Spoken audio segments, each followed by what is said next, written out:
Então, beleza, pessoal.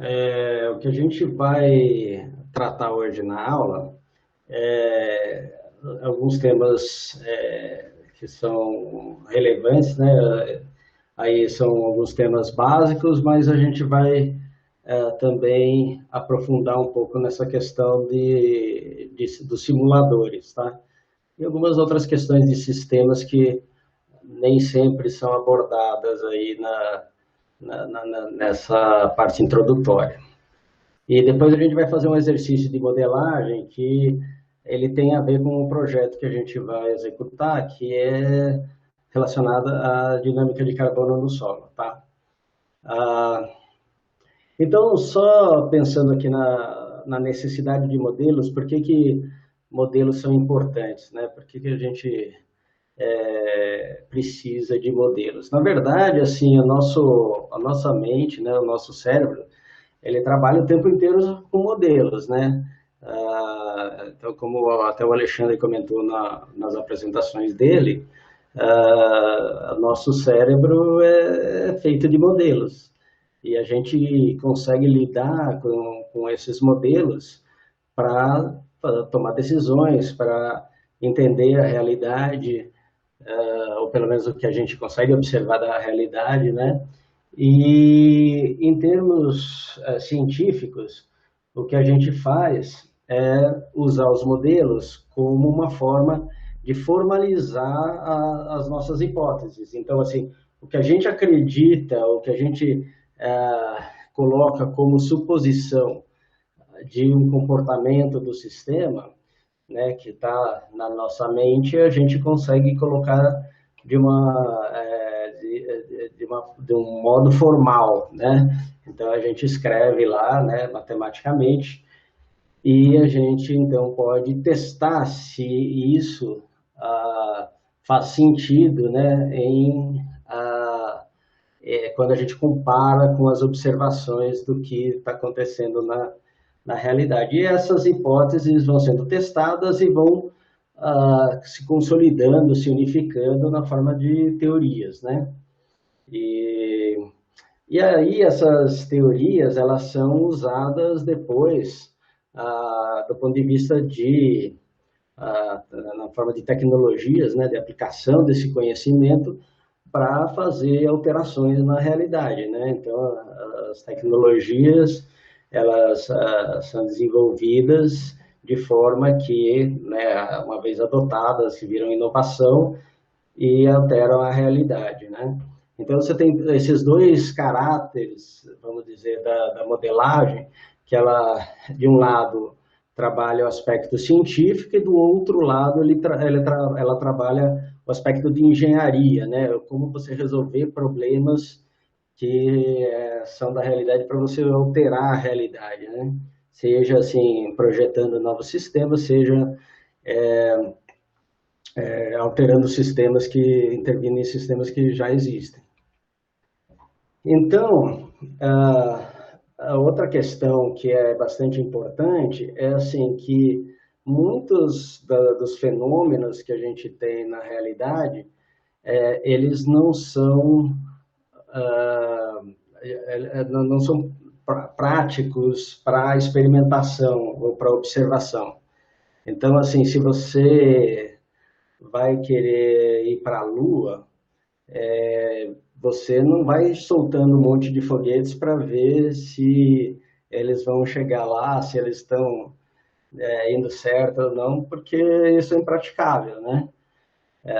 Então você tem que projetar um sistema, né? Prever as trajetórias de acordo com os princípios, né? Do funcionamento, né? Das leis da física e dos sistemas, para, né, teoricamente, você chegar lá e voltar, né? Que é uma coisa assim, bem interessante, né? Que saiu um foguete de 30 andares da Terra, né? É equivalente, né? Um edifício de 30 andares da Terra, solta um monte de fogo e tal, e chega lá, é uma navezinha, né? Um módulo lunar bem pequenininho, né? E até curioso, assim, Depois a gente vê histórias de como isso funciona até chegar lá, né? Um monte de uma engenharia bem sofisticada, assim, né? E muita coisa que poderia dar errado também, mas no fim deu certo. Pelo menos eu acredito, né? Tem pessoal que não acredita também. Bom, mas aí temos, por exemplo, bombas nucleares, né? Artefatos nucleares. A gente hoje em dia é proibido, né? Fazer testes de bombas nucleares na atmosfera, né? Você pode fazer assim abaixo do solo, né? Quer dizer, fazer perfuração e explodir um artefato nuclear para fazer experimentação. Mas normalmente o que se faz é explodir esses artefatos para recalibrar modelos, né? Então você não fica explodindo bomba atômica e a torta direito. Ou você tem o sistema atmosférico, né? Então, assim, não dá para fazer experimento com a Terra como um todo, né?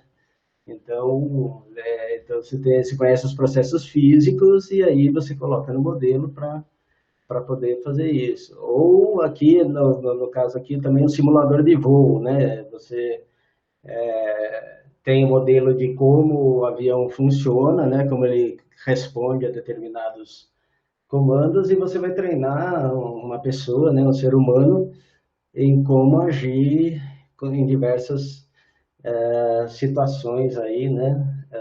Simuladas, antes de ele poder destruir um avião mesmo, né?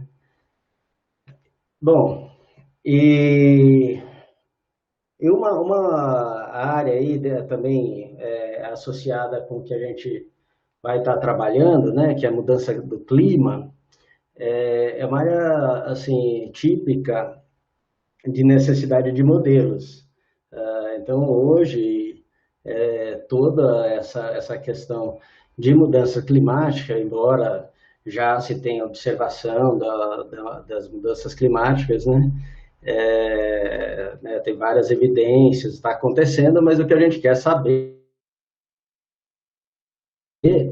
é onde isso vai chegar, né? Quais as consequências, né, numa escala temporal de décadas à frente. E o problema é que as nossas medições, elas são feitas na escala de parcelas, né? Parcelas, nós conseguimos medir os gases, né, emissão de gases em animais individuais, tal, em escala muito pequena, perto do globo terrestre, né?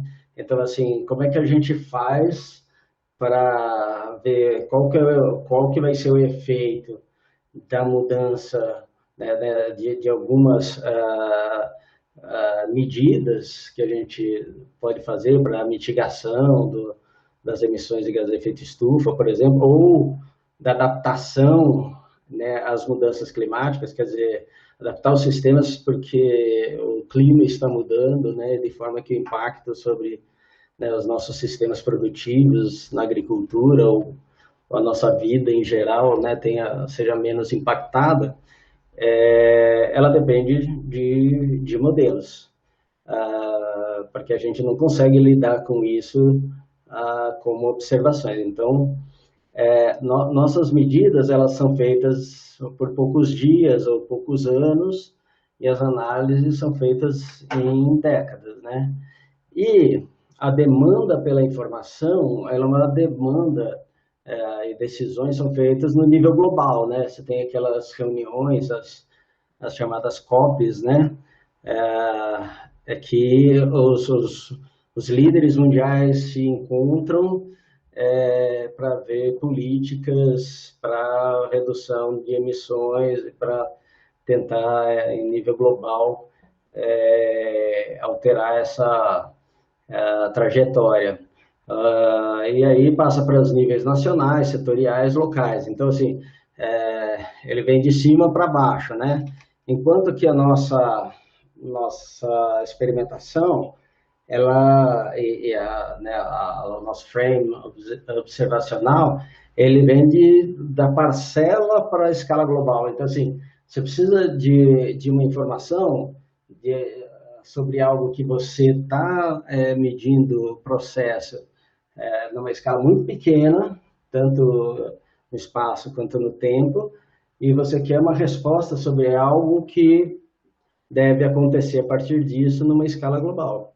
Então, o único jeito prático de fazer isso é utilizando modelagem e simulação.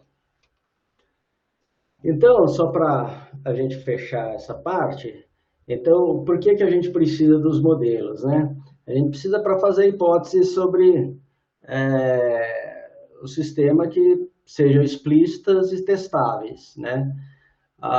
Fazer inferência sobre o comportamento dos sistemas quando a experimentação é impossível ou inconveniente, para transferir conhecimento e para estudar propriedades e fenômenos emergentes. Aí a gente vai falar disso logo mais.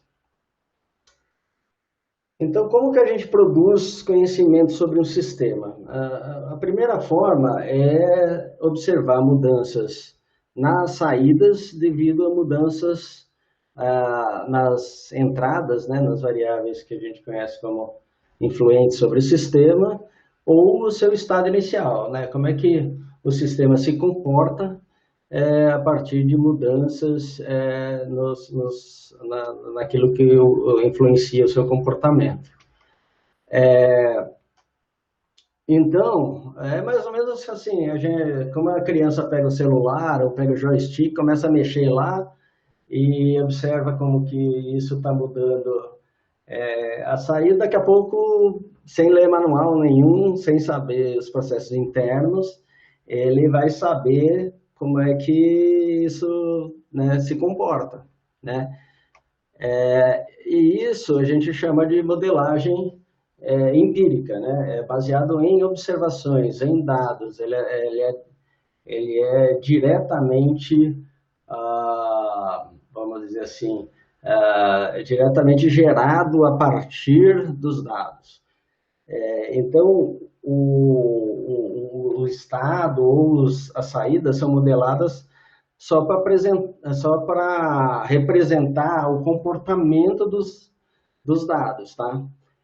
Nessa situação, ela é bem problemática você fazer extrapolações, tá? Porque você não colocou lá nenhum conhecimento sobre o funcionamento do sistema. Então, aquele modelo, ele simplesmente está tentando representar aqueles dados, e se ele sair daquela faixa de amplitude na qual os dados são observados, não há garantia nenhuma de que ele vai funcionar.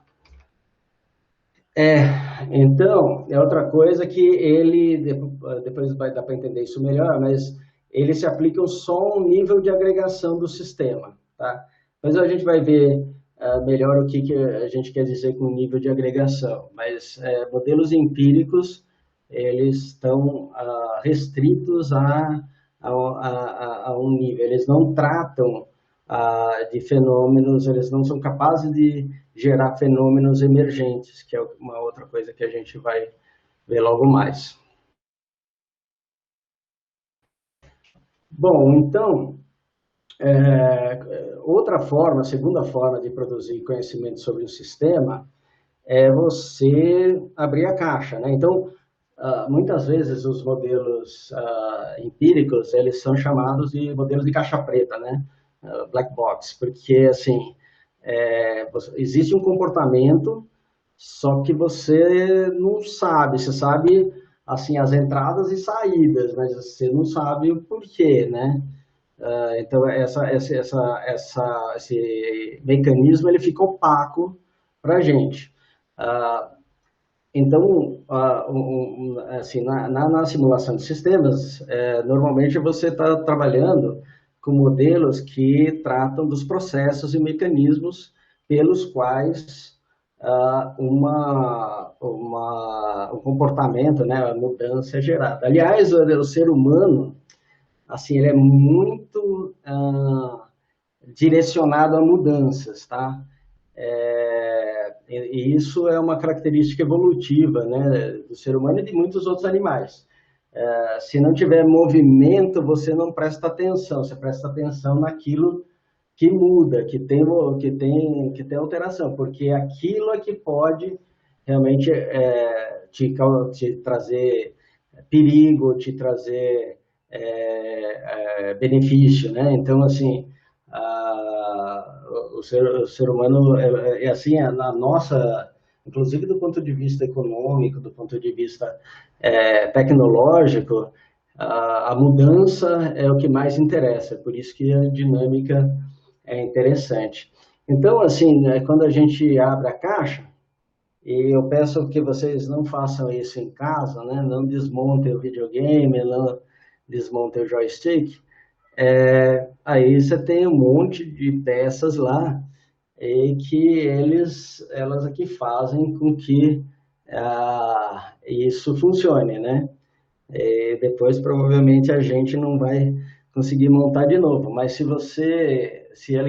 alguma desses equipamentos der algum problema, você tem que levar para alguém que conheça essas peças, né? Que saiba como elas interagem, como que elas funcionam, para poder resolver o problema. Ou um engenheiro projetista vai pensar como pôr essas peças juntas para fazer um equipamento melhor. Isso é mais ou menos o que acontece em termos de modelagem de sistemas. Então, quando a gente trabalha com modelagem de sistemas, a gente trabalha com processos. Então, a gente aqui está um modelo bem simplificado assim de uma dinâmica do ruminal, tá?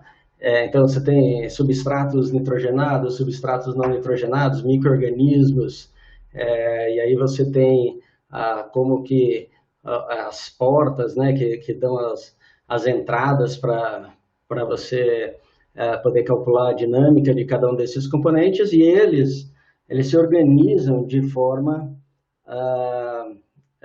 hierarquizada, componentizada, tá? E a gente vai ver isso com um pouquinho mais de detalhe. Então, normalmente esses modelos que a gente chama de mecanicistas, né? Porque a teoria do mecanicismo é que o mecanismo é um mecanismo que está por trás do comportamento, né, das coisas. Existe um mecanismo, então você faz um processo de análise para ver quais que são, né, num nível mais desagregado, né, o que está gerando isso. Então, por isso a nossa ciência ela vai assim decompondo a planta em seus órgãos, ou os animais, ou as pessoas, né? Não, nós temos órgãos, esse órgão faz isso, esse órgão faz aquilo, né? Esse tipo de célula faz isso, faz aquilo, e assim por diante, né? E para tudo, né? A gente vai, vamos dizer, analisando as peças que compõem o processo. Bom, para você fazer um modelo mecanicista, você tem que assumir que você tem um conhecimento suficiente sobre os processos internos que determinam o comportamento do sistema. Se esse conhecimento não existir, ainda tem que fazer pesquisa, porque você não consegue montar um modelo, né? Você vai ter que trabalhar só testando entradas e saídas. E nesse caso aqui, os fluxos e os eventos é que são modelados, e o estado, a mudança de estado é consequência dessas mudanças, né? Desculpa, é consequência de fluxos e eventos. Então agora vamos falar de simulação. Eu vi na dedicatória num livro de simulação. Eu confesso que eu não me lembrei exatamente qual livro que era, mas ele falava assim: para minha querida esposa, cujo amor não é simulação. Porque simulação, o que é? É imitar alguma coisa, né? Então, assim, é uma coisa que, na verdade, você está imitando uma coisa real, mas não é o real, né? Então, assim, o caso do amor da esposa, ele estava querendo dizer, ó, não é simulação, é real. E simulação também é uma das, vamos dizer, características fundamentais da mente humana. Eu queria soltar esse vídeo aqui, acho que ele é rapidinho, para a gente perceber, né, que o tempo inteiro, inclusive inconscientemente, tá? O nosso cérebro, ele simula, vamos dizer, dinâmicas para tomar decisões, tá? Mesmo no nível inconsciente. Quando a gente anda, por exemplo, ou anda de bicicleta, ou faz quase que qualquer coisa, o seu cérebro, antes de fazer, ele vai simular essa situação antes de fazer. Então, só para colocar uma evidência aqui, né? Vamos lá.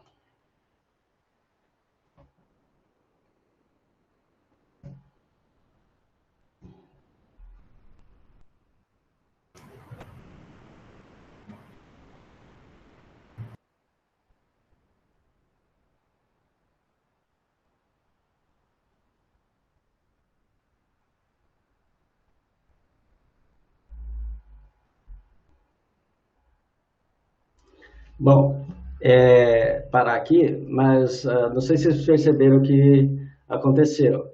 É, a primeira pessoa aqui, ele estava pegando, jogando uma bolinha, e essa bolinha ela pingava de uma determinada maneira. E depois ele deu para o apresentador uma bolinha que absorvia toda a energia praticamente quando ela caía, então ela praticamente não pingava.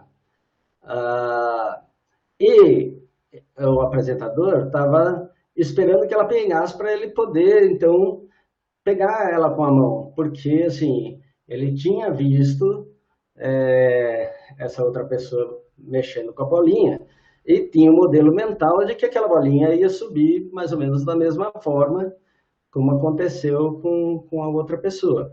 Então, essa é uma evidência de que, lógico, tem uma série de evidências aqui, é só para a gente ter um caso aqui, né, mais engraçado, mas é evidente que a gente está o tempo todo fazendo essas simulações.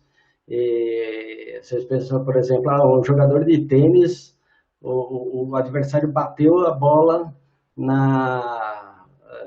no outro lado da quadra e está vindo a bola em direção a ele. Como é que ele sabe que a bola vai chegar em determinado ponto, em determinado instante no tempo? Né? Obviamente que ele tem que ter um mecanismo para simular aquilo. Um goleiro, o jogador chuta a bola de fora da área e ela vem fazendo uma trajetória e obviamente que ele tem que estar simulando o que vai acontecer para ele poder saltar e tal, e poder tentar fazer defesa e várias outras situações, né? Então, ela é uma capacidade, vamos dizer assim, fundamental da mente humana, né? Tanto modelos quanto a simulação. Está escrito mental simulation, mental, mas tudo bem.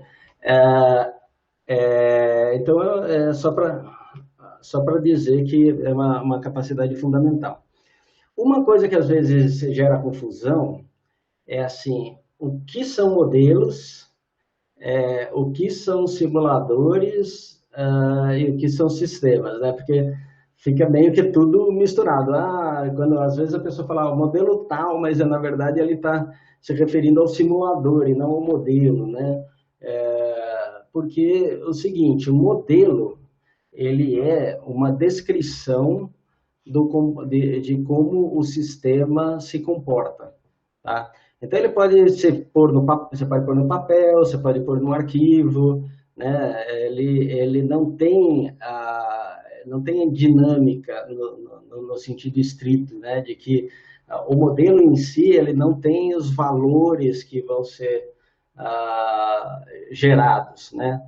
O simulador é o programa de computador que usa o modelo, né, que resolve o modelo, faz as estimativas e predições a partir de um modelo, no caso de ser um modelo para simulação, né? Tem modelos analíticos, tá? Mas no caso aí de quando a gente está trabalhando com simulação, a gente está falando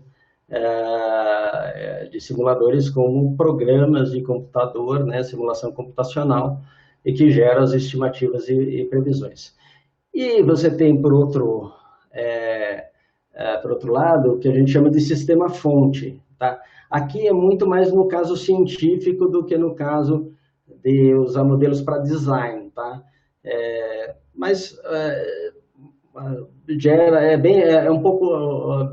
é bem similar, tá? Mas aqui, rigorosamente, ele está representando a estrutura científica, tá? De você estar conhecendo um sistema a partir de observações do seu comportamento.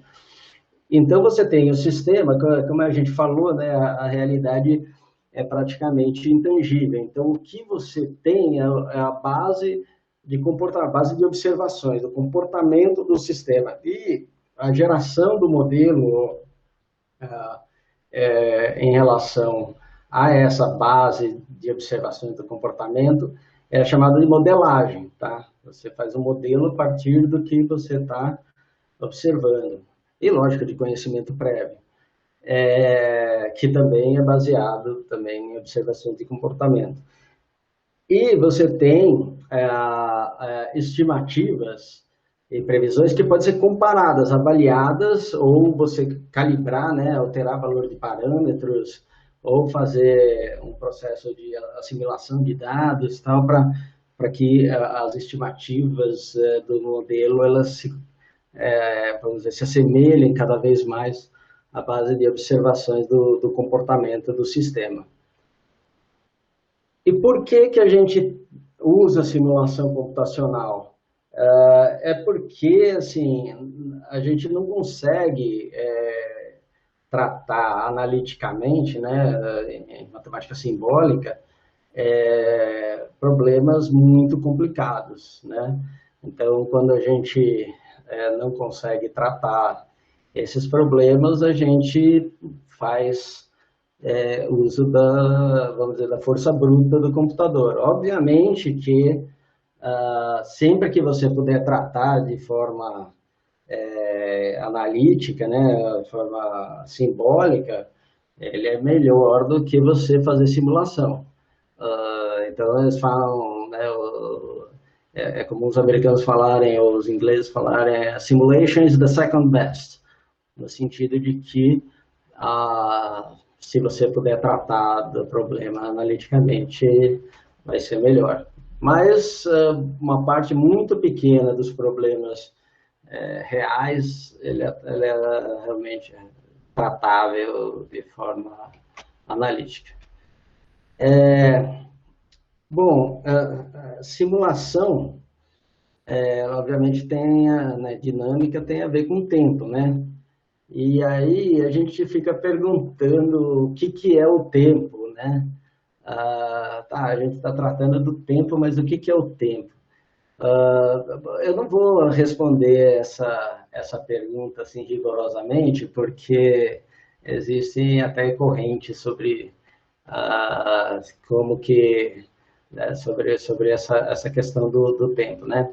Então, no caso operacional, existe o tempo na teoria newtoniana, né? Que tempo é uma dimensão física e que, assim, independente de todo o resto, né?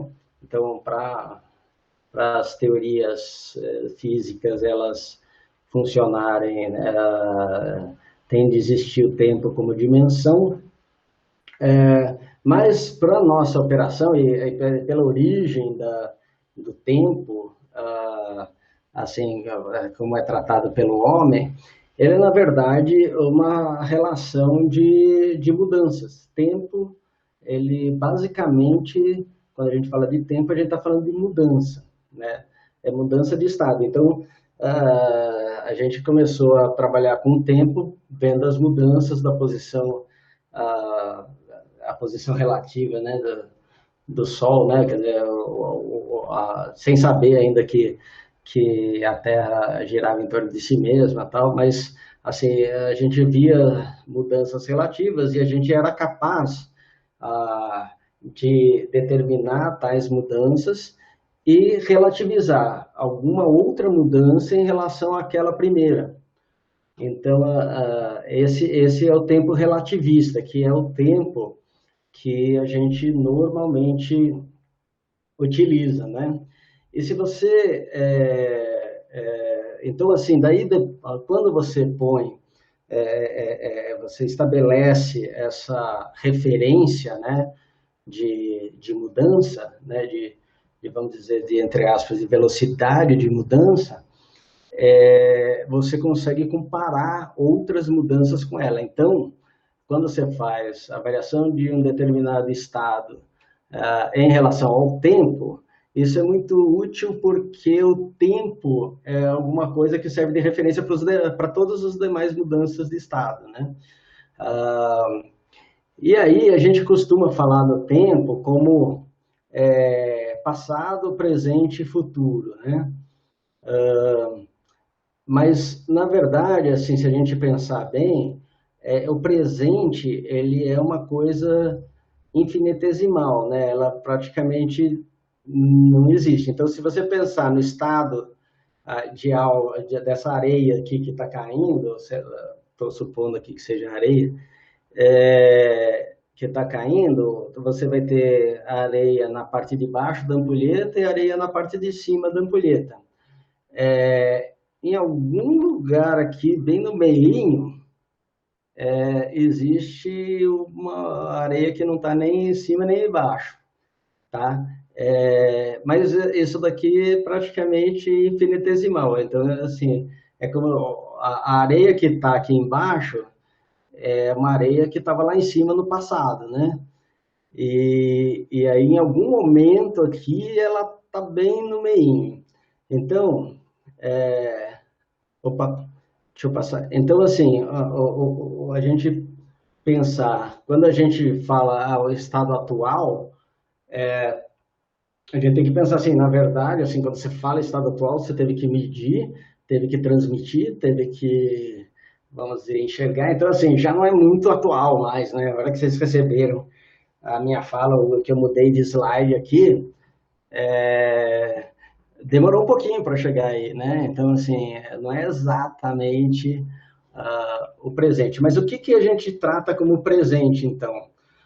Normalmente, o que a gente trata como presente durante o processo.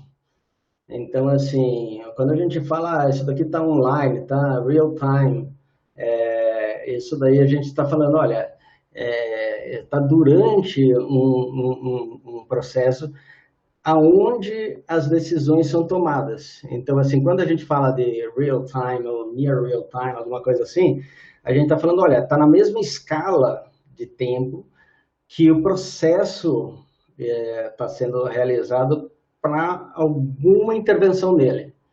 Então, assim, isso assim, vamos dizer, entre aspas, o presente, tá, para a gente. E aí, né, em termos de modelagem, né, e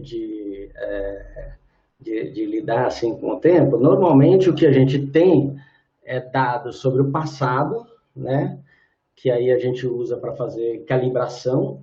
Então, assim, eu sei que esse sistema se comportava de determinada maneira porque eu tenho dados do passado que me permitem inferir que no futuro ele continue funcionando do mesmo jeito. Então, a gente calibra o sistema. E tem, na verdade, você pode usar outros mecanismos em tempo real, né? Que são mecanismos mais associados assim à assimilação de dados, tal, que é a estimação de estado, controles de feedback, coisas assim que estão associados durante o processo, né? E tem o futuro, que é onde a gente trabalha com, né, projeções, predições de como isso vai ser, uma coisa que ainda não aconteceu, né? Então, vamos lá. E aí, então, a gente começa a falar de trajetórias. Trajetória é vamos dizer, como o valor da variável ela se comporta ao longo do tempo. Então, você tem a trajetória de entrada, trajetórias de saída, tem trajetórias de estado, né? Então, vamos dizer assim, esse comportamento ao longo do tempo é chamado de trajetória. E por que trajetórias são importantes? Tem um caso que eu estou trabalhando atualmente, que é o seguinte: o pessoal fazia modelos, faz modelos, né, de culturas, né? E no laboratório nós fazemos o zoneamento de risco climático das culturas no Brasil, né? Isso daí vai para o Banco Central e depois é distribuído para os bancos para avaliar o risco climático associado a determinadas épocas de plantio em determinados municípios. Então, os bancos usam essa informação para falar assim, olha, essa época eu posso financiar o plantio, porque o risco de perda não é alto, mas se você quiser plantar numa época que tem risco alto naquele município, é por sua própria conta e risco. O banco não vai financiar e as seguradoras também vão evitar segurar esse plantio. Bom, tudo bem, só que vamos dizer, uma cultura de grãos, ela tem um momento em que você colhe ela, e normalmente o grão pode ser estocado e tal. Então, assim, você não está tão preocupado com a trajetória do crescimento desse grão. Mas e se for, por exemplo, bovinos que estão sendo alimentados exclusivamente em pastagens, né? Se eu produzir toda a forragem em um determinado momento do tempo e não houver conservação de forragem, que é a mais comum nas nossas situações aqui no Brasil, o que acontece? Você perde a forragem, tá certo? Ela é perecível e esses animais vão morrer de fome. Então, é completamente diferente se a trajetória ela for mais constante, né, em termos de produção de forragem, ou se ela variar muito, né, ao longo do tempo. Se ela for muito variável, é algo totalmente diferente em termos de resultado. E a gente está trabalhando isso e é bem interessante que realmente a gente consegue demonstrar que, assim, trabalhando com modelos que consideram a trajetória, né, a sazonalidade, a variação interanual também de produção de forragem, a gente consegue resultados assim muito mais similares ao que ocorre na prática mesmo, né, em termos de observação aí até dados censitários. E como é que funciona lá no computador, né, a simulação? Então você tem um relógio da simulação. E aí, depende um pouco do tipo de simulação do algoritmo, mas normalmente, assim, o que a gente faz, assim, o jeito mais simples é você falar assim, olha, tem um tempo inicial, tá certo? Ele representa um determinado instante no tempo lá do sistema que você está querendo simular, e você tem um passo de tempo, né? O passo de tempo é esse ΔT aqui, e aí você pode escolher um intervalo fixo, né? Então, assim, você vai... primeiro você coloca o estado inicial, né? Todas as variáveis em T0, e depois você recalcula com T0 mais ΔT, depois T0 mais 2 ΔT, e assim por diante, até chegar no tempo final. Então, os cálculos são feitos, o estado do sistema é atualizado a cada ΔT, tá? Então, na verdade, como é que funciona esse processo dentro de um simulador? Tem algumas, lógico, algumas variações, tá? Desculpa aqui, eu só vou corrigir uma coisa aqui, porque isso daqui Tá errado.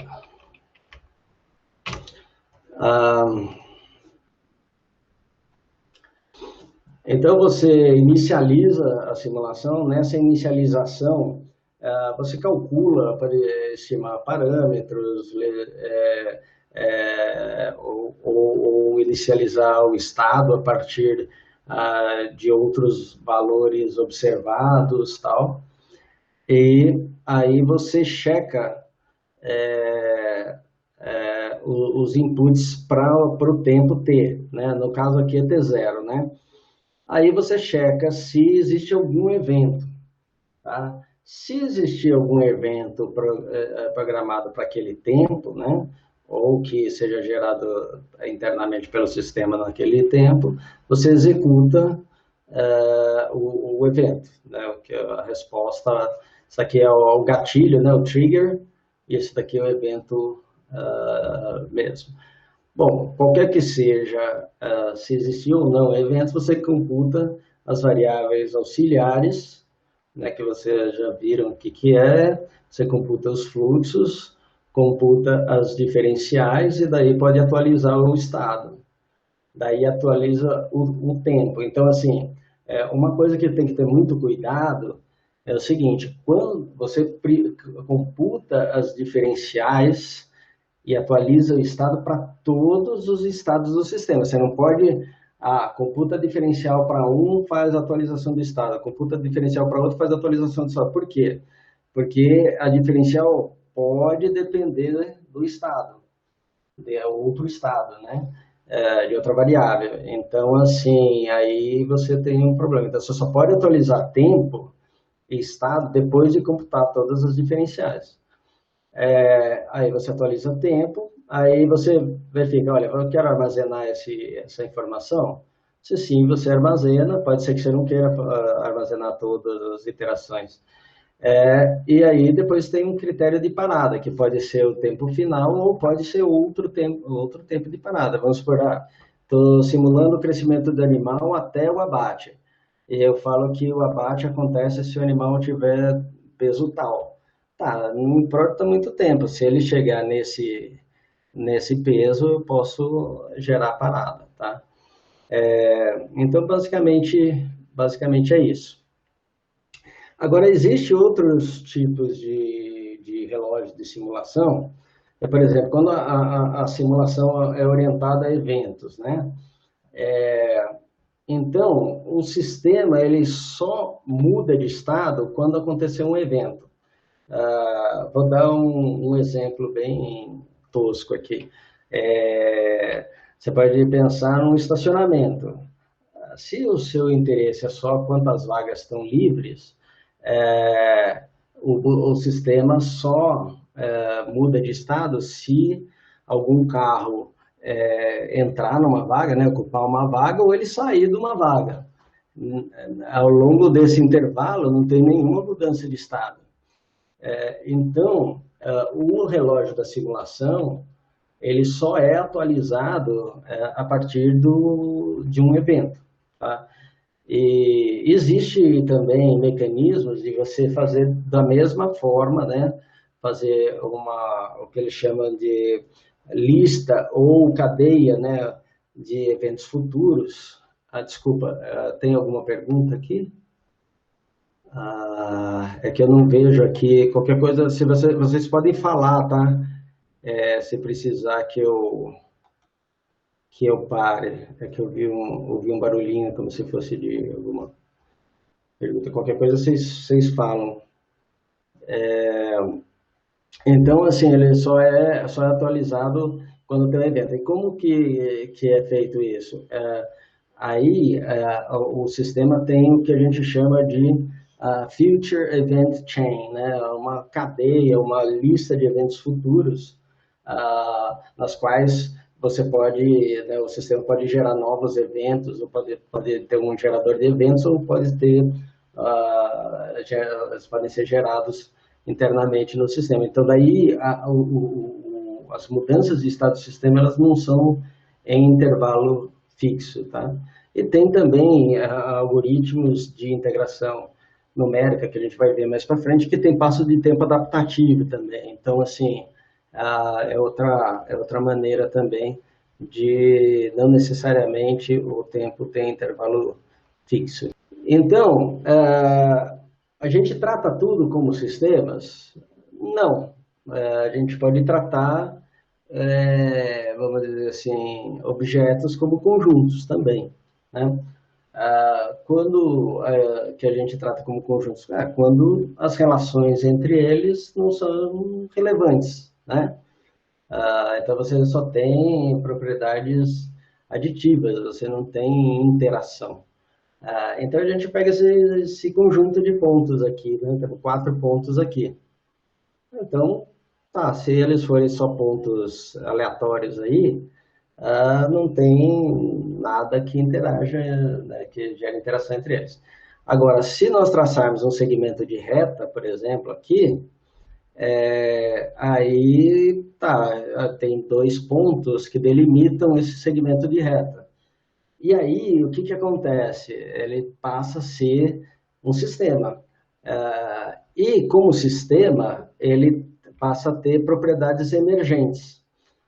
Então, assim, ponto não tem comprimento, tá certo? Então, assim, só que a hora que você liga os pontos, né, você tem 2 pontos que delimitam o segmento de reta, essa reta, ela tem uma propriedade emergente, esse ponto faz parte, né, desse segmento de reta, esses pontos, e ele tem uma propriedade emergente que é comprimento. O que é uma propriedade emergente? É que não existia nos componentes desse sistema. Então, o ponto não tem comprimento, mas a reta, o segmento de reta que liga os pontos tem. Aí, se você ligar os demais pontos e formar essa figura geométrica, aí ela passa a ter outra propriedade, que é a área que está delimitada, o perímetro, tá? Que não existe também na reta. Então, você tem esses segmentos de reta que delimitam. E essas propriedades que elas só existem quando você não existem nos componentes do sistema, mas existem no sistema, elas são chamadas de propriedades emergentes, tá? Então, você pode ter propriedades ou fenômenos emergentes. E aí tem muitas propriedades, né, emergentes, e a gente, no dia a dia, a gente não percebe.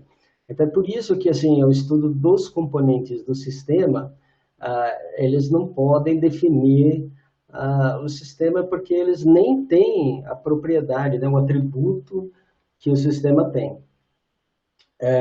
Então, a gente já falou, né, que quando a gente trabalha com sistemas, a gente tem 2 formas de trabalhar, né? Uma é a análise, né? Então você vai para o nível de agregação mais baixo, você trabalha com os dados nesse nível mais baixo, né? Você faz as estatísticas, mas você incorpora conhecimento sobre como que esses componentes do sistema eles trabalham em conjunto, como eles se ligam, e aí você tem um modelo mecanicista, né? Um modelo mais direcionado pelos mecanismos.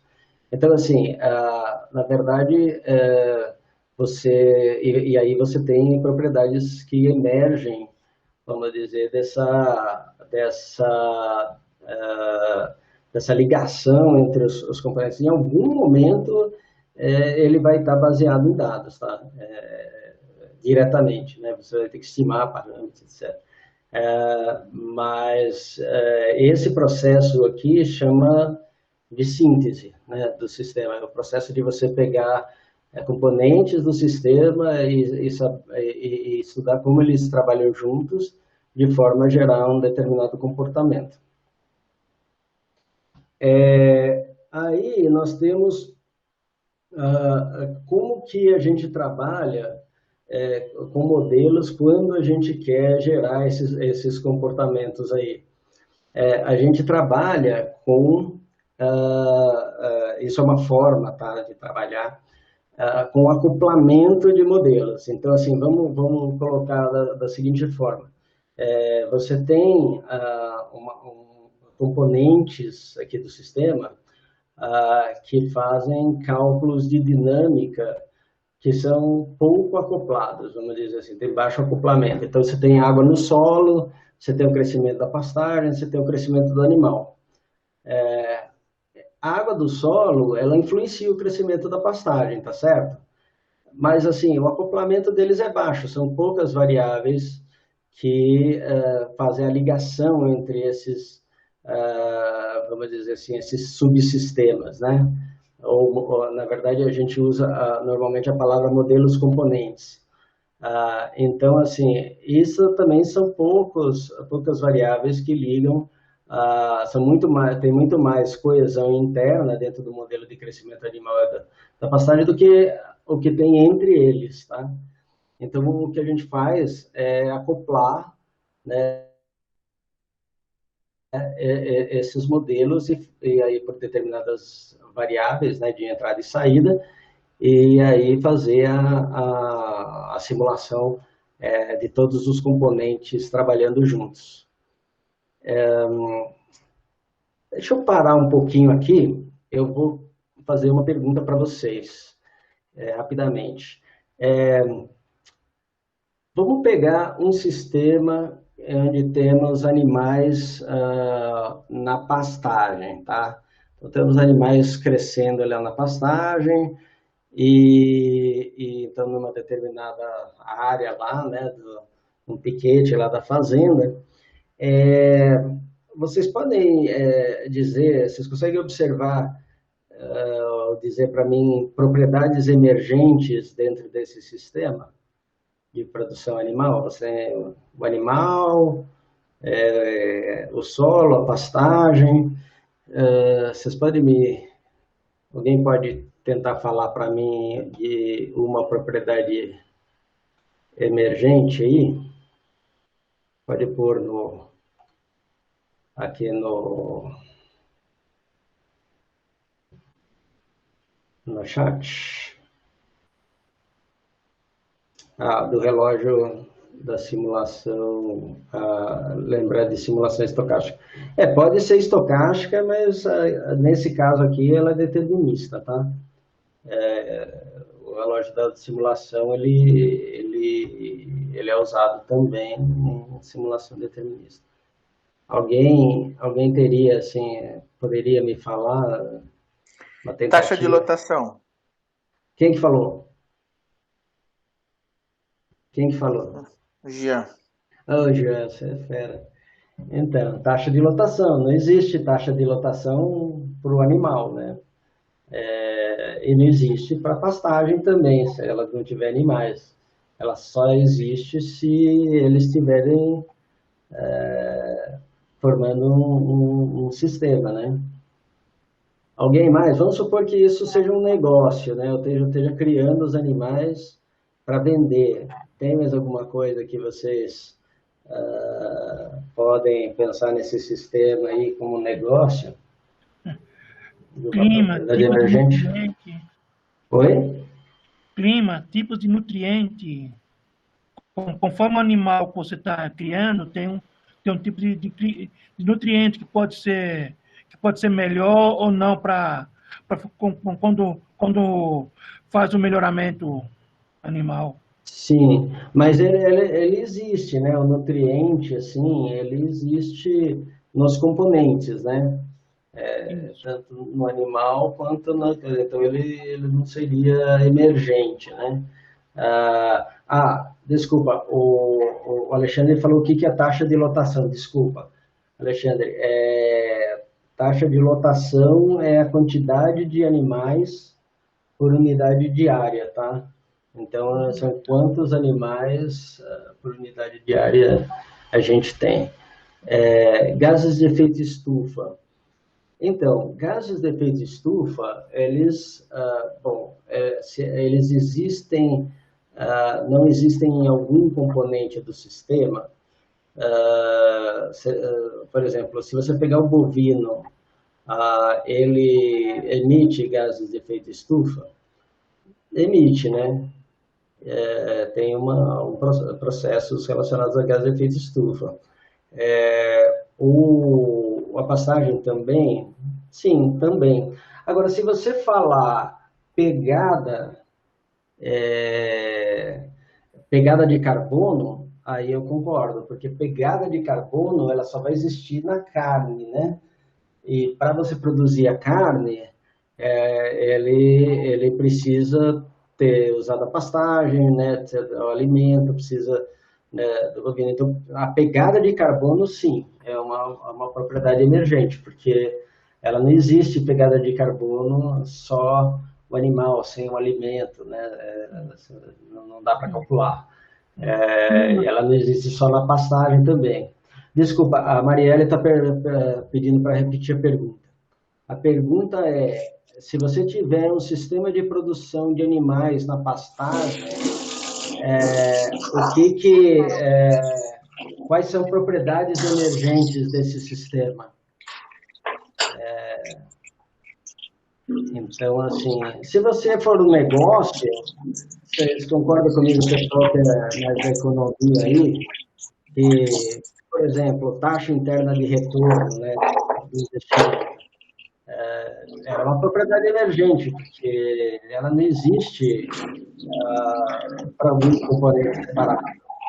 Custo de produção, consumo de ração. Isso, exato.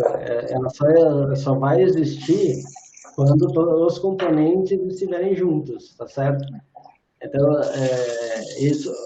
E quando a propriedade, normalmente você diz que o sistema mudou de nível de agregação, é uma evidência de que, olha, o sistema de produção está num nível de agregação maior do que o animal e a pastagem. Como é que... a gente já fala, Paula, do clima. Por que a gente fala que está num nível de agregação maior? Porque ele tem propriedades emergentes, tá? Então, sempre que você conseguir evidenciar uma propriedade ou fenômeno emergente, significa que você mudou de nível de agregação, tá? A questão do clima, então depende do sistema. Se a gente falar assim, olha, agora eu vou falar que a atmosfera faz parte do sistema, tá? Aí sim, né, a gente colocando num aspecto temporal aí grande, né, suficientemente grande para mudar do clima, o clima é uma propriedade emergente, sim, do sistema, porque o clima, ele vamos dizer assim,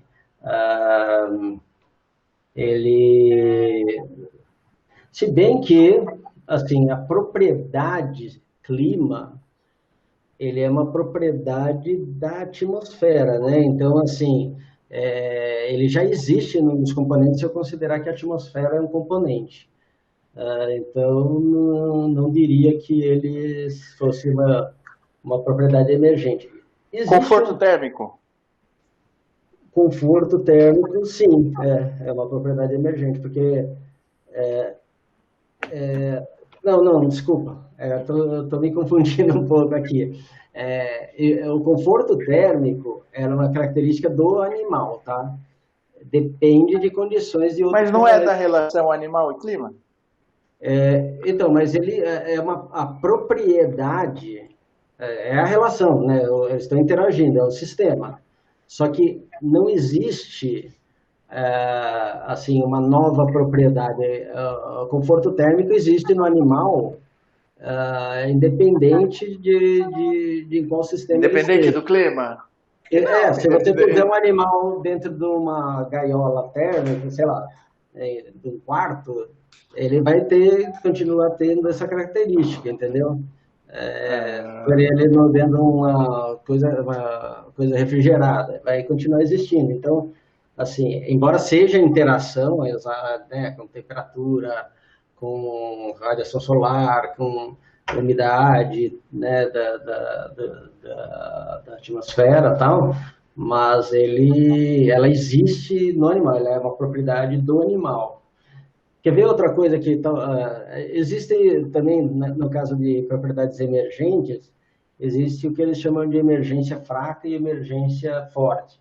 Que a gente está falando aqui, principalmente, é emergência forte. Tá? A emergência forte realmente não pode existir num dos componentes. Então, pode, eu consigo pensar só em emergência forte, tá? Emergência tem umas definições assim sobre emergência fraca, mas o que eu acho mais interessante é a gente pensar na emergência forte. Normalmente uma coisa assim que a gente considera como uma característica do alimento e pode ser também visto como uma propriedade a produção de carne e leite, a Marielle falou, é característica do animal, né? Se você falar carne e leite por hectare, daí não. Daí tem que ser do sistema, né? Não existe só no animal. Então, desculpa, agora eu me perdi aqui. Tá, por área, sim. Eu estava tentando desenvolver outro raciocínio aqui. Mas acho que deu para vocês entenderem, né? Essa questão de propriedades emergentes. Tudo bem, tudo está interagindo, mas assim, tem coisas que você só tem esse atributo quando você põe partes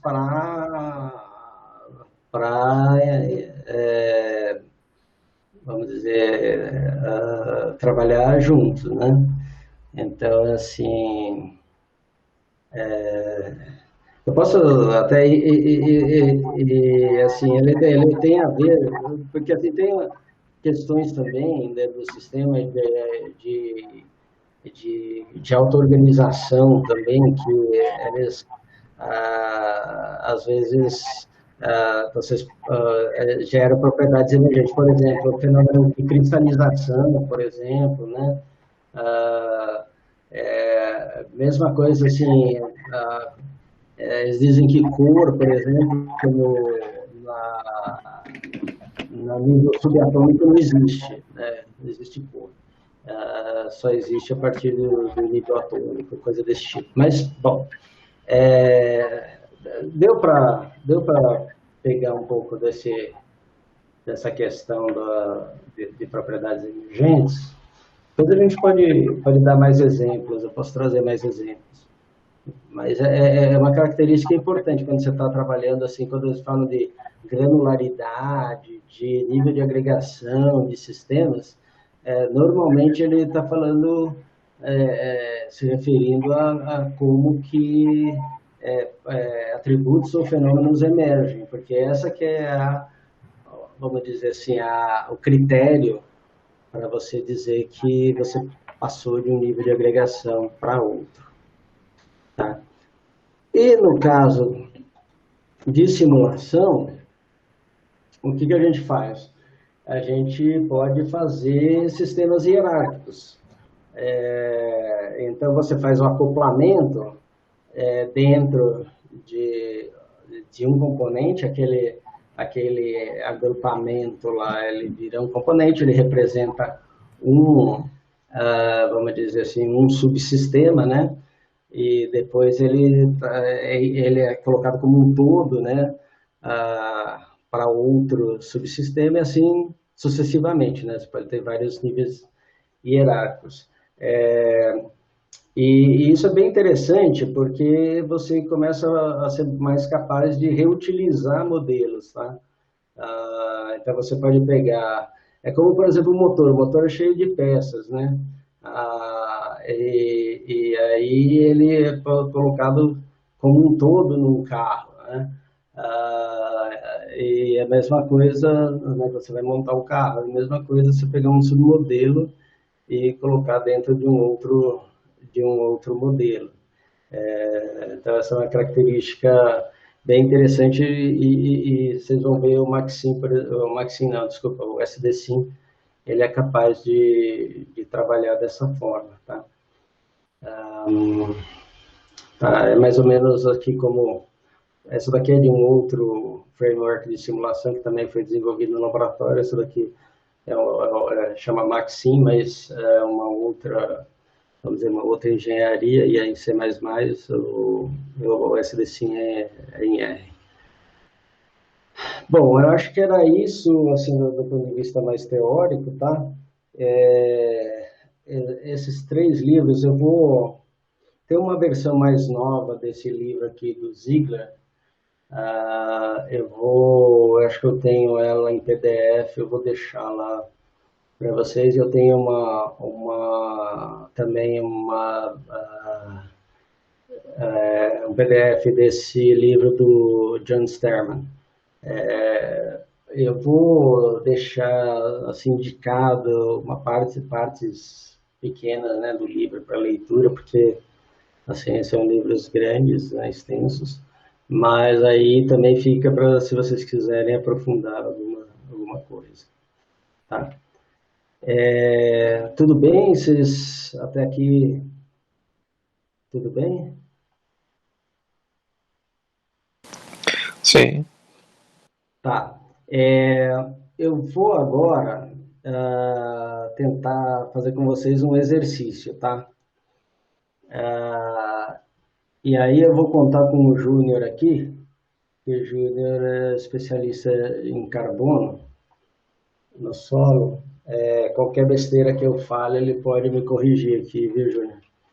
Já falei para ele de antemão. Espero que não tenha, mas a gente vai aqui tentar trabalhar a ideia de um modelo de minimalista, tá? De dinâmica de carbono no solo. Nosso objetivo com o modelo é descrever a trajetória do carbono no solo e quanto CO2 é removido e produzido pelo solo, tá? Então, vamos supor que a gente chegou lá e tivemos uma conversa com um cara especialista na área, né, de dinâmica de carbono no solo, e a descrição do processo é essa, né? As plantas, elas crescem removendo o CO2 da atmosfera por meio da fotossíntese, mas elas também emitem CO2 através da respiração. Só que esse balanço, ela tem que fazer mais fotossíntese do que respiração, senão ela vai perder massa, né? Ela vai acabar morrendo. Então, esse balanço entre fotossíntese e respiração tem que ser positivo, e ele é chamado de produtividade primária líquida. Só que a planta, ela cresce, mas ela também vai morrendo, né? Tecidos vão morrendo né, ao longo do processo, né, ao longo do crescimento, e também depois, eventualmente, a planta, ela senesce e morre como um todo, né?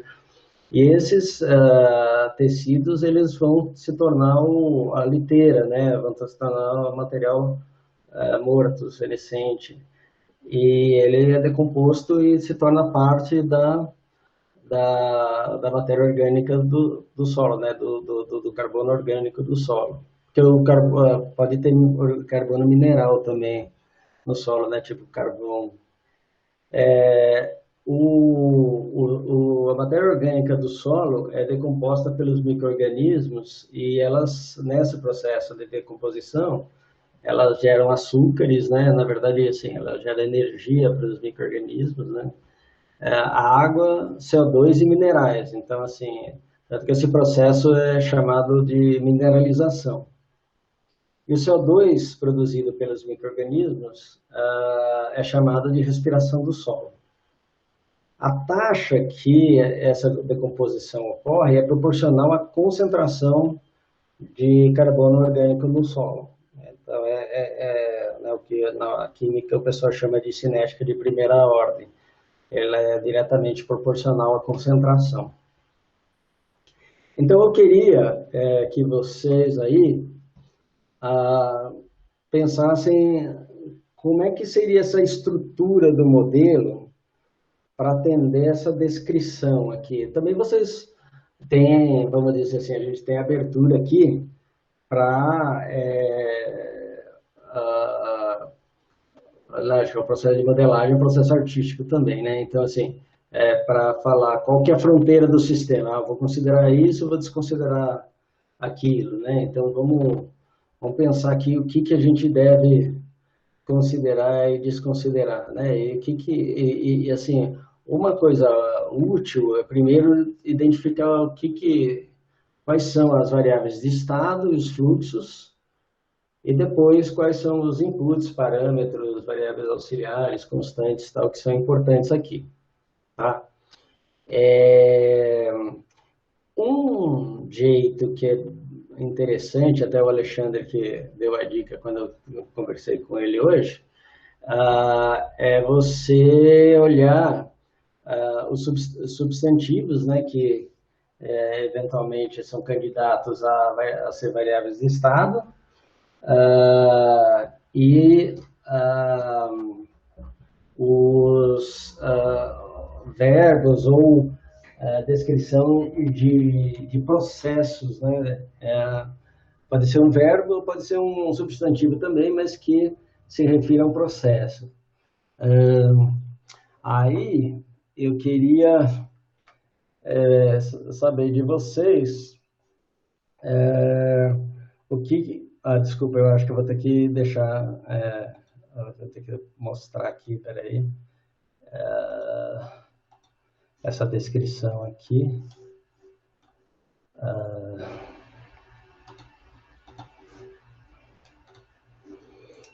Vou deixar só aqui do lado aqui a descrição e a gente pensar quais são os processos, né?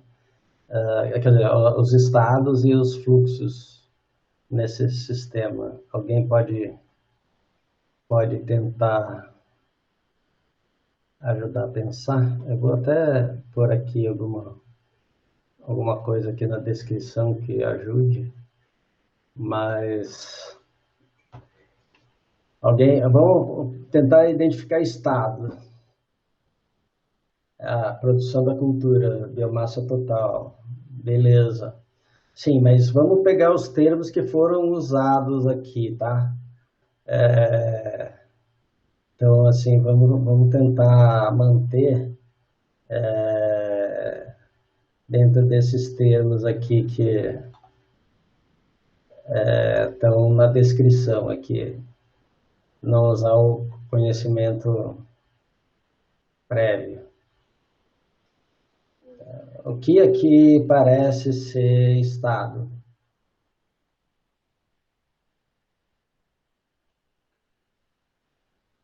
Variáveis, carbono na liteira e carbono inorgânico. Então, vamos ver se tem aqui carbono na liteira, sim. E carbono inorgânico? Ou seria o carbono orgânico? Porque a gente não falou de carbono inorgânico aqui na descrição. Isso falou, estado é o carbono orgânico no solo, né? Soil Organic Carbon, né? Sim, exato. Então, sem dúvida, uma variável de estado aqui é o carbono orgânico do solo, tá? Por quê? Porque, assim, a gente falou que o que acontece? A gente falou que os tecidos da planta se transformam em líter e o líter é decomposto em carbono orgânico. E depois a gente falou que o carbono orgânico é decomposto pelos micro-organismos. Então, veja que o carbono orgânico aqui, a gente está falando que tem pelo menos dois processos, dois fluxos aqui, né? Nos quais ele está envolvido, tá? E aí a gente falou aqui de como, né, que esse processo aqui ocorre, né? A gente falou que ele é proporcional à concentração. Então, obviamente que o carbono no solo é uma variável de estado, né?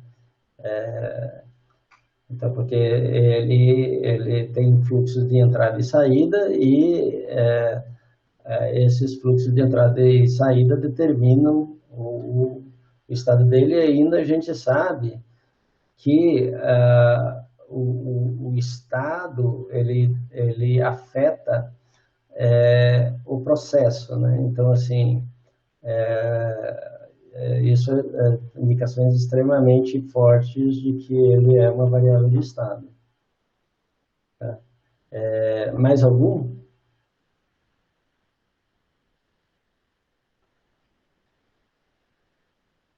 Atmosfera? Legal. É interessante essa colocação da Marielle. A gente tem a atmosfera aqui. Realmente, a gente poderia colocar a atmosfera como uma variável de estado, tá?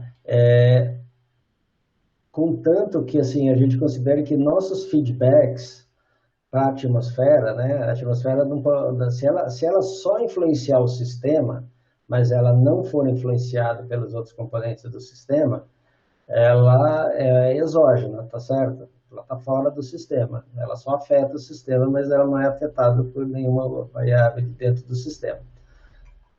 A rigor, a atmosfera é influenciada pelo sistema, porque nós temos a saída de CO2 e entrada de CO2 na atmosfera. Mas se a gente for trabalhar numa escala muito pequena, a gente pode desprezar esse efeito, né? Eu quero saber dentro de uma gleba de solo. Tá, então o efeito daquela gleba de solo sobre a concentração de CO2 na atmosfera, dentro do período de tempo que a gente está pensando, ela é muito baixa. Lembra daquela questão de variáveis rápidas, contíguas e lentas? Então, a gente pode falar que dentro desse tempo e espaço, a atmosfera, a concentração de CO2, a atmosfera ou qualquer outro gás aí que for interessante para nosso estudo, ele é constante. Tá? Então, aí depende um pouco de como você traça a fronteira do sistema. Eu, pessoalmente, estava pensando em alguma coisa assim, estou pensando ali numa gleba de solo, né? A Marielle também colocou micro-organismos. Micro-organismos, eles são um candidato forte também, tá? E aí, por quê? A gente pode falar que os micro-organismos, assim, eles afetam o processo e eles também são afetados pelo processo, tá? Num primeiro momento, vamos considerar, depois eles podem aparecer no modelo, tá? Mas vamos considerar que micro-organismos a gente tem o suficiente sempre e que eles têm o suficiente de nutrientes para vamos dizer assim, fazer a decomposição desse material orgânico do solo. Vamos fazer o minimalista, tá? A ideia nesse início é ser minimalista, né?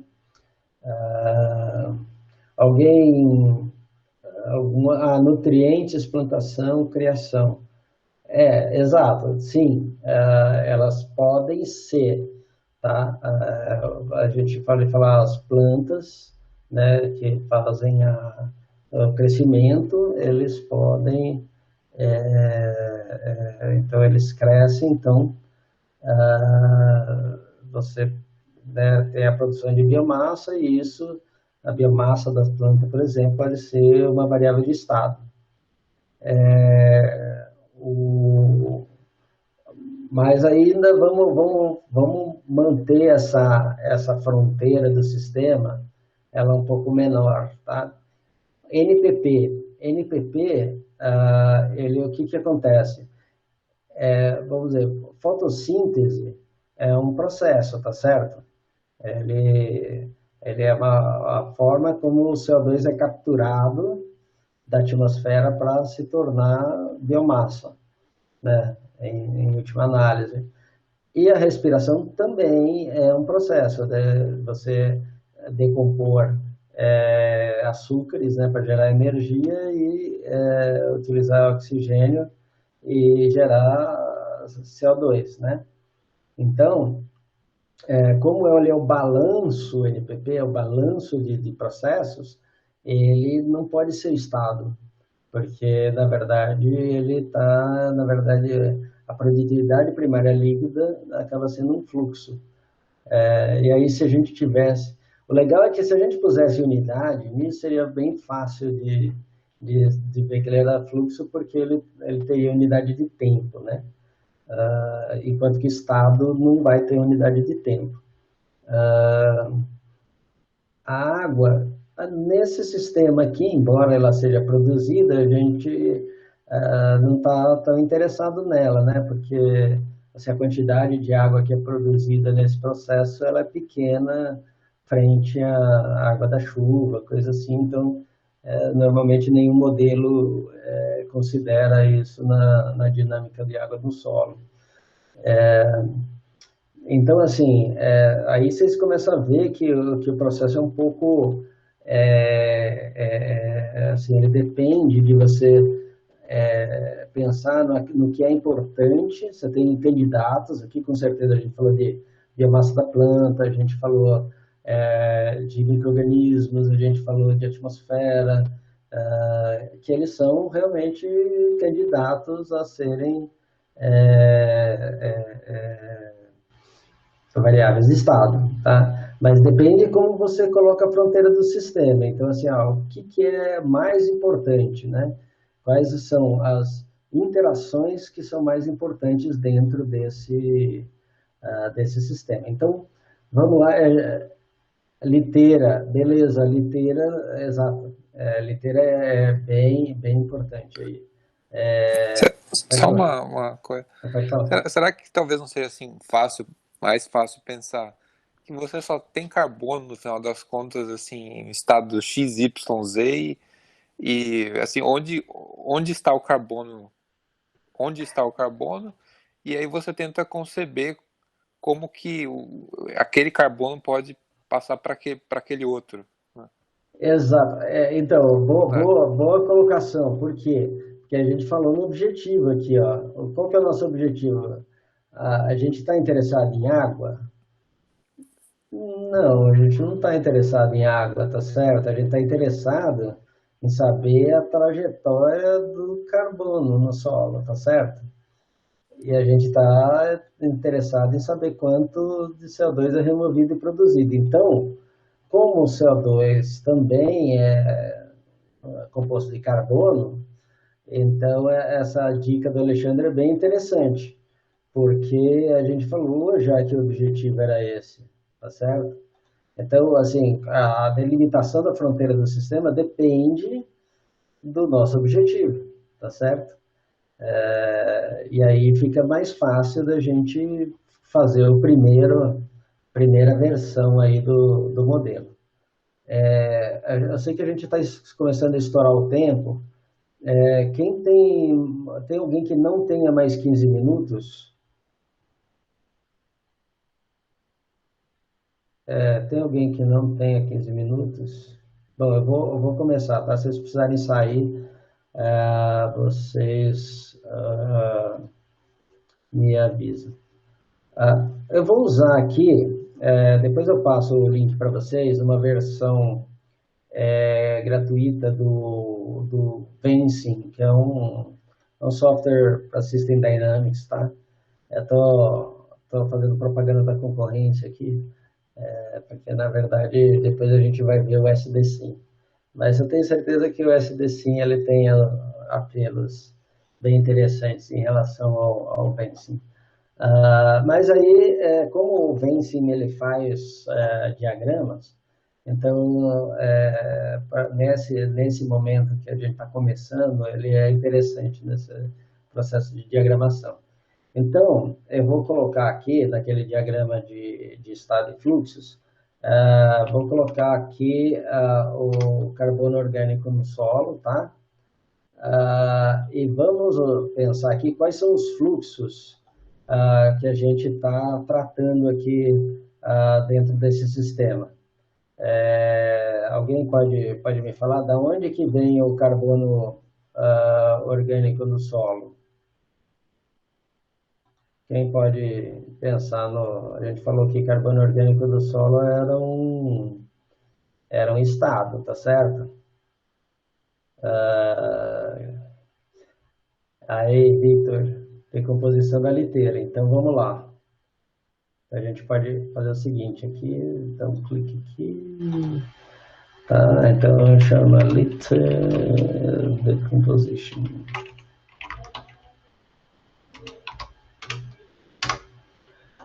Tá. A planta. A planta, ela viria aqui antes dessa decomposição da liteira, tá? E realmente, você tem razão, a gente poderia expandir um pouco a fronteira do sistema e colocar aqui o crescimento da planta, né? A produtividade primária, tal, a formação de biomassa, a morte, decomposição do líter e chegar ao carbono orgânico do solo. Mas vamos fazer bem simples agora, até por causa do tempo, né? Depois a gente pode ir complicando. E aí, como que ele sai do sistema? Como que eu perco o carbono orgânico do solo?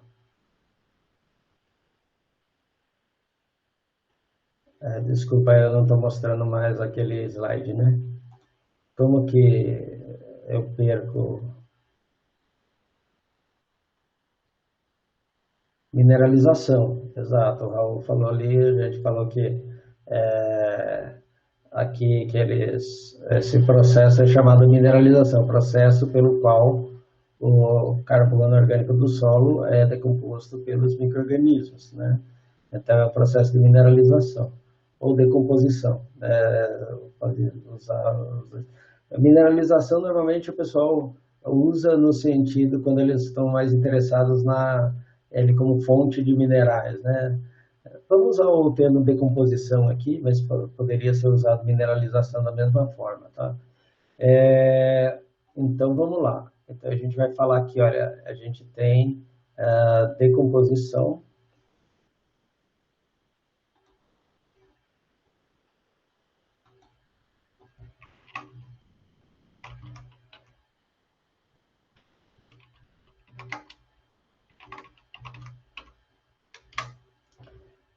Tá certo? Como é que eu posso falar que essa decomposição acontece? O que a gente falou lá no texto também? Qual a taxa, qual ela acontece, qual que é a velocidade?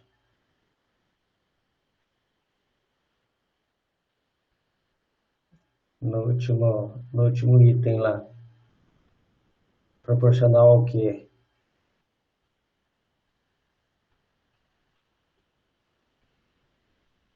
Depende da concentração de carbono. Note aqui que no modelo, isso daqui é um estoque, tá certo? Não está falando que é concentração. Aí gera um pouco de confusão. Mas, se a gente vai pensar no estoque dentro de uma área e dentro de uma profundidade, tá? Então, se você tem uma quantidade de carbono dentro de uma área, na verdade, dentro de um volume, né? Porque você tem área e profundidade, então acaba sendo um volume de solo, então passa a ser concentração, tá certo? Então, ele vai ser proporcional a esse estoque aqui, tá certo? E aí, então, obviamente, que a gente vai precisar de uma constante aqui, que é um parâmetro, tá? Aí eu vou chamar ele de K, que ele vai ser essa constante de proporcionalidade, né? uma taxa intrínseca de decomposição.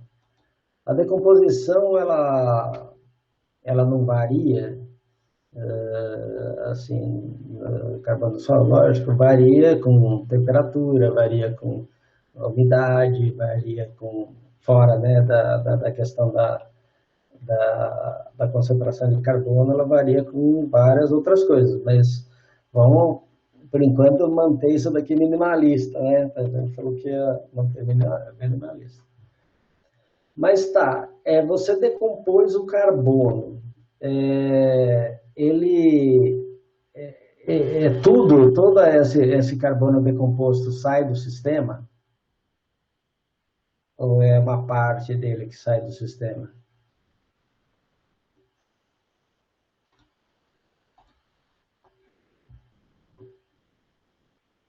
Quando você decompõe, é parte, exatamente. Por quê? Porque quando você decompõe o carbono, parte vira açúcares minerais, isso. Parte é usada pelos micro-organismos, então ele pode gerar crescimento dos micro-organismos, entendeu? E parte vira CO2. Então, como a gente está fazendo, se a gente fosse por aqui, a gente resolveu desprezar os micro-organismos aqui, né? Então, se a gente for por esse fluxo direto aqui para fora do sistema, a gente precisa de mais uma constante, tá certo? De mais um parâmetro. Qual que é? Eu vou chamar ele de PCO2, tá? Opa. Esse PCO2, ele vai ser uma constante que vai falar assim, qual que é a proporção do material que está decomposto que vai se tornar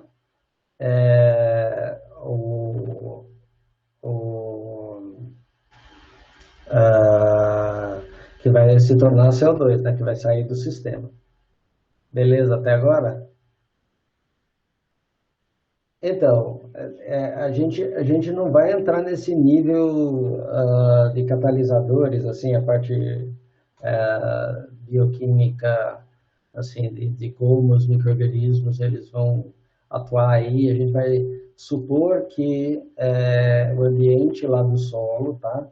Ele tá beleza, assim, não tem nenhuma restrição do ponto de vista de aeração, não tem nenhuma restrição do ponto de vista de ter, por exemplo, nitrogênio, outros minerais para os micro-organismos conseguirem atacar a matéria orgânica do solo, tá?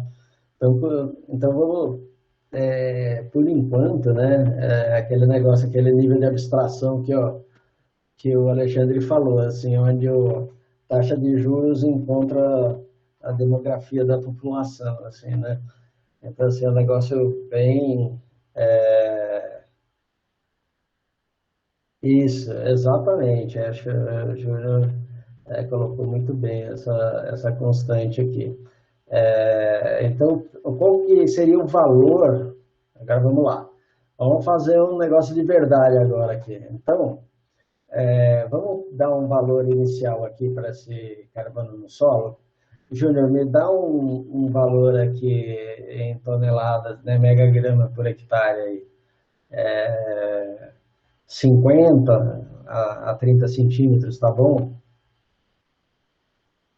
Quanto que a gente pode pôr aqui?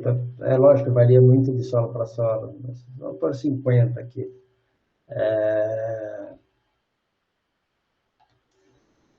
Então, vamos pôr 50, beleza.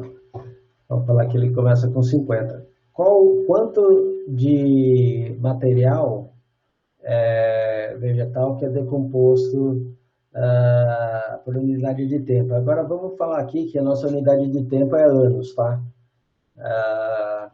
Então, quanto obviamente, todas as taxas, tudo que é relacionado a tempo aqui vai ser anos, né?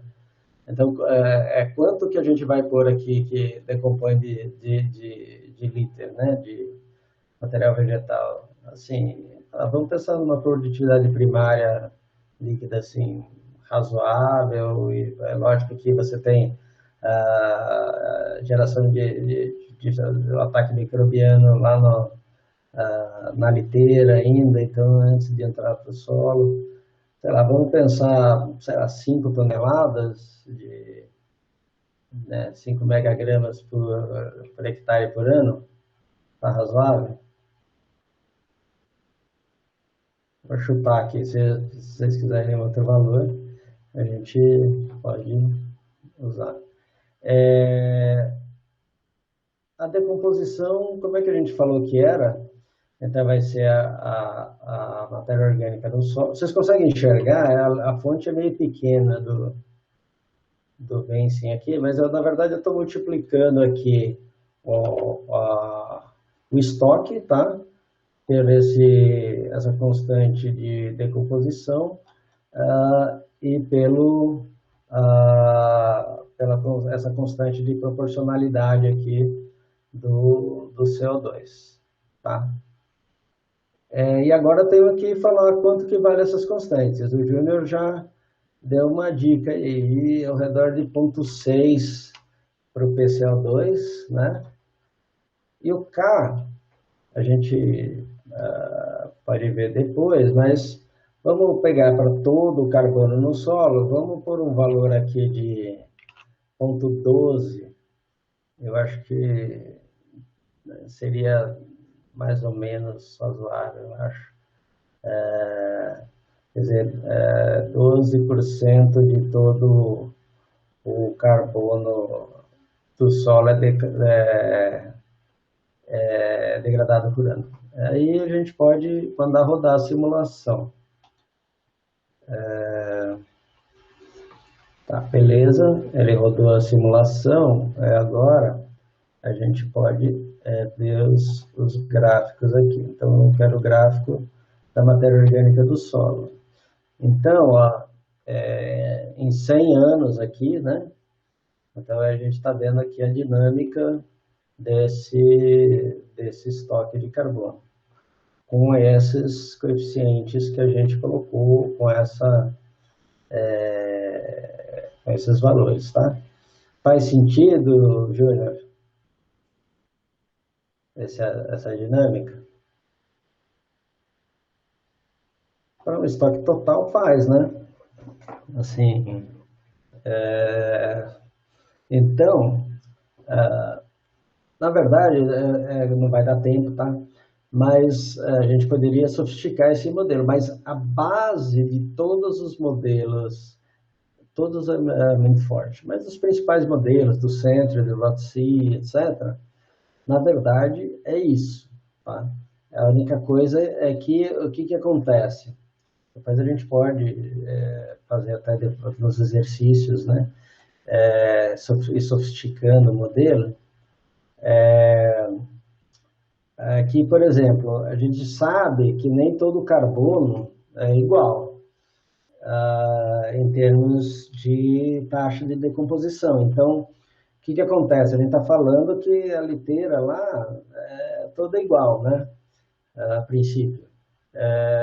Mas, na verdade, você tem material que é muito difícil de decompor, tanto que você faz mourão de cerca, né? Enterra no solo a madeira, né? Tudo bem que alguns são tratados, né, de madeira de eucalipto, mas tem de madeiras de lei que eles ficam lá, né?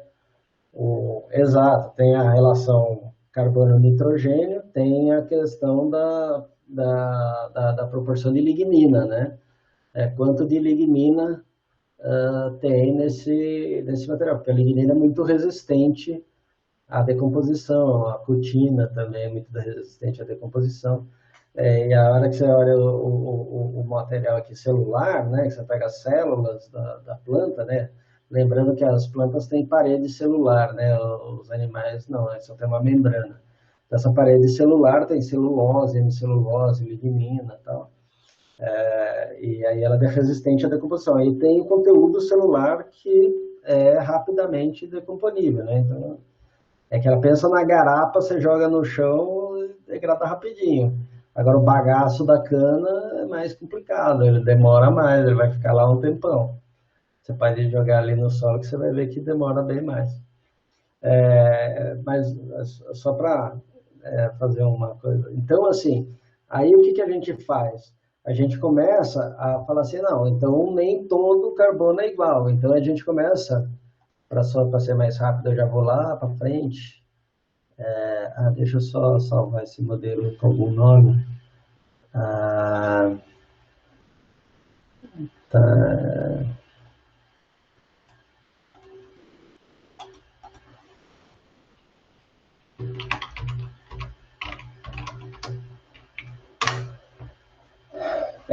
Então a gente pode falar assim, olha, vamos pensar assim, esse material aqui que sai entra no líther, ele pode ter uma proporção de material mais resistente e uma proporção de material menos resistente à decomposição. Então, é uma proporção de material estrutural e uma proporção de material metabólico, que é o conteúdo, basicamente o conteúdo celular, né? E aí a gente pode pensar que na decomposição gera material microbiano e pode, assim, até uso uma metáfora meio não é muito educada, mas assim, os dejetos dos micro-organismos, né? Eles atacam o conteúdo, o material orgânico, né, que entra no solo, e o resto é menos digestível, né, vamos dizer, entre aspas, assim. Então é como se fossem as fezes não é exatamente, né, obviamente que não é, mas só para a gente lembrar, assim, ele gera um material de decomposição mais lenta, né? Então, vamos chamar ele de estoque lento, que você pode ter um estoque rápido, um estoque lento, e você pode ter, né, esse carbono microbiano. Então, toda vez que o material é decomposto, ele gera CO2, gera material microbiano e gera um outro estoque mais lento de carbono no solo. É óbvio que a gente está... os modelos são sempre simplificações, né? Mas, assim, a gente pode ir colocando vários outros fatores que interferem nisso daqui. Depois, acho que nos exercícios a gente vai dar possibilidade para vocês tratarem dessas questões. Eu só queria chamar a atenção para algumas propriedades matemáticas desse modelo aqui. A gente aqui tem a equação diferencial, que é no System Dynamics, o somatório dos inputs menos o somatório dos outputs. A gente disse como é que a gente calcula, né, os inputs e os outputs. Então, os outputs é K vezes CO2 vezes C. Aí a gente tem essa equação diferencial que governa o sistema, tá certo? Essa equação diferencial, ela é bem simples, então dá para a gente fazer uma integral analítica dela, que é exatamente essa integral, tá? Se a gente quisesse saber para qual valor esse carbono aqui vai convergir, se a gente quiser saber no steady state, qual que seria esse valor de carbono, o que a gente precisa fazer nessa equação aí, os matemáticos? Como é que a gente descobre o C, né, quando o tempo tende a infinito aqui, para que valor ele vai convergir? Se o C ele vai convergir para um valor, né, em equilíbrio, a diferencial vai ser zero, tá certo? Então, igual a zero. Eu posso simplesmente, para saber qual que seria o valor de C no equilíbrio, eu falo assim, olha, o valor assintótico é quando a variação for zero, tá certo? Então,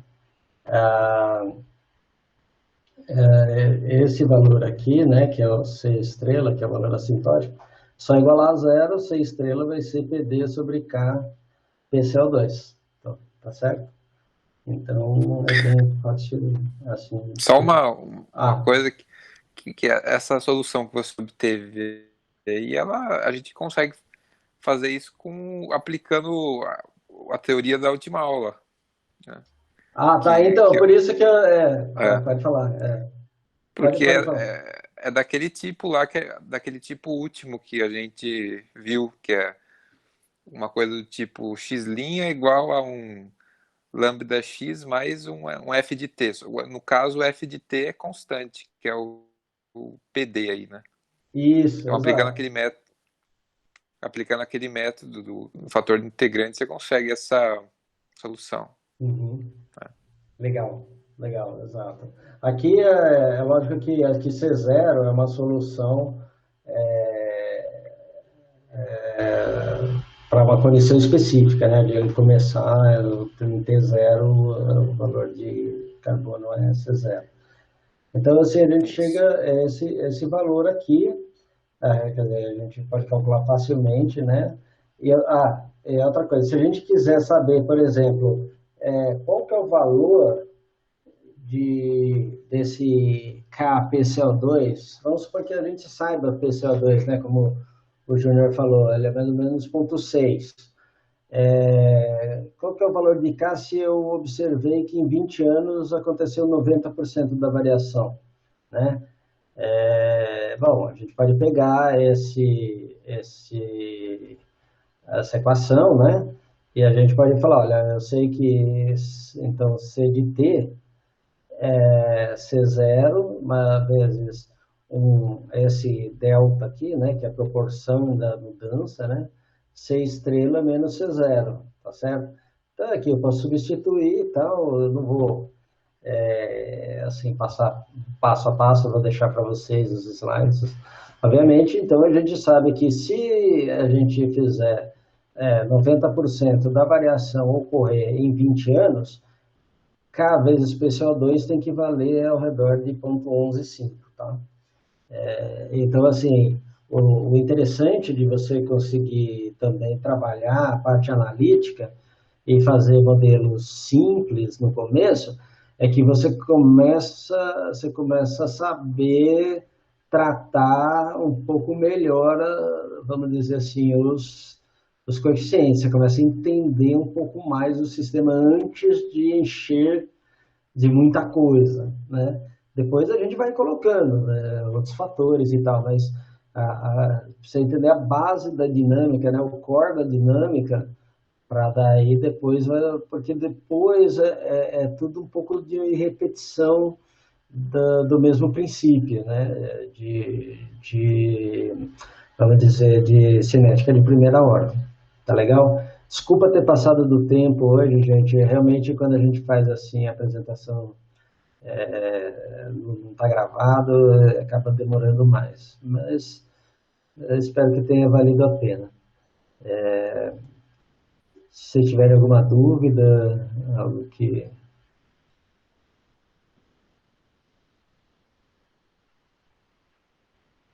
A Natália está gravando, tá?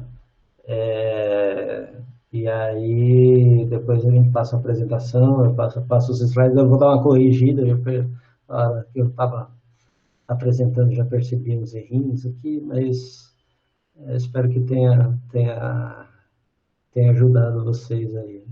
E é um exemplo, a gente começa a colocar a mão na massa de realmente construir modelos, né? Mas a gente vai ter tempo de trabalhar bastante isso. Então tá bom, gente. Muito obrigado, então, pela paciência de vocês que aguentaram até agora. E vamos em frente aí. Sim, vou passar os slides, a gente passa a apresentação, passa os slides. E a gente vai voltar para esses modelos de carbono no solo, porque acho que no próximo ano aí a gente vai ter que trabalhar bastante com eles. Obrigado, Júnior, pela ajuda aí também. E a gente vai conversando. Grande abraço para vocês, boa noite. Valeu. Um Tchau, abraço. tchau.